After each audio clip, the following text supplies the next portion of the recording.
شکر و نام خدای بان سر خدای سرزمین خالق بشر ولاتی داشتیم در خیر و خوشی عیشت میکردیم ما به درد سر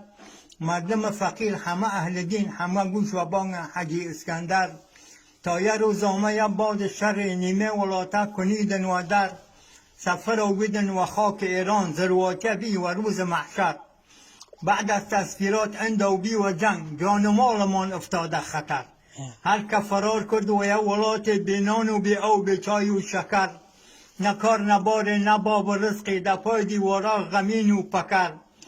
پیای بردن و جیش شعبی بیدن جندی و بیریه و سر نیمه شان مردن در میدان جنگ و نیمه بین مفقود الاثر در جور صدام و حکم و بعثیا ذرواتی بی و آخر و شر